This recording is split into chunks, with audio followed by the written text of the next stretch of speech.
Next CM Telangana Revanth Reddy bro. ఎందుకు అని అంటే ఇప్పుడు ఆయన చేసే మంచి ఎవరికి కనపడట్లేదు బ్రో. ఫర్ ఎగ్జాంపుల్ ఇప్పుడు మాట్లాడుకుంటే ఇది వర్షాకాలం, రోడ్లన్నీ వరదలు వస్తున్నాయి అని అంటున్నారు. ఎందుకు వస్తున్నాయి అనేది ఎవరికి తెలియట్లేదు. ఒకప్పుడు మన హైదరాబాద్లో 330 చెరువుల పైన ఉండాలి, కానీ ఇప్పుడు ప్రజెంట్ ఉంది జస్ట్ 32 మాత్రమే ఉన్నాయి. అవన్నీ ఆక్రమించి జనాల డబ్బులు దోచుకున్నారు. అది ఎవరికి కనపడట్లేదు. ఇప్పుడు ఆయన వచ్చి మంచి పని చేస్తుంటే ఇది కూడా కనపడట్లేదు. కానీ రేవంత్ రెడ్డి గారు అంటే పేదవాళ్ళందరినీ కూడా రోడ్ల మీదకి లాగుతున్నారని చెప్తున్నారు.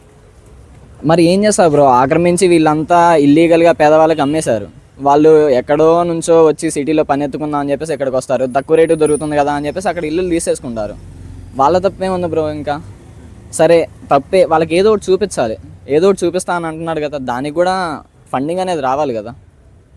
కానీ రేవంత్ రెడ్డి గారు అసలు మళ్ళీ సీఎంఏ కానిము అంటే ఆయనకి అసలు ఏం తెలియట్లేదు, ఎడ్యుకేషన్ కూడా ఆయన దగ్గర ఉన్నదని కూడా చెప్తున్నారు. వస్తూనే ఉంటాయి బ్రో మాట్లాడినాక.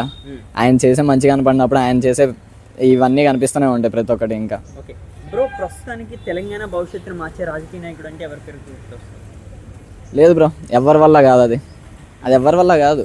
రేవంత్ రెడ్డి గారు వల్ల ఎవరి వల్ల కాదు, అది మార్చలేరు. అంతే బ్రో. ఇప్పుడు ఒక మంచి పని చేస్తున్నాం అంటే ఎవరైనా దాని వెనక 2 చెడ్డ పనులు చేయడానికి ప్రయత్నిస్తూనే ఉన్నారు. అది రేవంత్ రెడ్డి కానీ కేసీఆర్ కానీ ఎవరన్నా కానివ్వండి. ఇంకా దాని గురించి మనం మాట్లాడుకోవడం మంచిది. తెలంగాణని డెవలప్ చేసిన రాజకీయ నాయకుడు అంటే ఎవరు పేరు? కేసీఆర్, రేవంత్ రెడ్డి? ప్రస్తుతానికైతే కేసీఆర్ చాలా చేశాడు బ్రో. మన తెలంగాణ రావడానికి ఆయన ముందడుగు వేశాడు. తెలంగాణ వచ్చిన తర్వాత మిషన్ భగీరథ అదని ఇదని బాగానే చేశాడు చేయడానికి. కానీ దాని వెనక ఎంత దోచుకున్నాడో కూడా దోచుకున్నాడు, అది కూడా ఉంది. మరి రేవంత్ రెడ్డి ఇప్పుడు ప్రస్తుతానికి ఏం చేస్తున్నాడు? ఇప్పుడు ప్రస్తుతానికి ఆయన చేసే స్కీమ్స్ ఉన్నాయి బ్రో కొన్ని. అది నాకు ఎగ్జాక్ట్గా నేను మరీ అంత పట్టించుకోను. ఇంకా కాదు, రేవంత్ రెడ్డి వల్ల యువతకి బెనిఫిట్ ఉన్నదంటారు?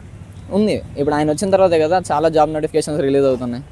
ఆయన వచ్చిన తర్వాతే కదా ఇవన్నీ. కానీ నిన్న ఆయన మాట్లాడుతూ criminals, degree student, medical students అని కూడా ఆయన చెప్పారు. లైక్ దీనికోసం అంటారు. విన్నారు అది న్యూస్?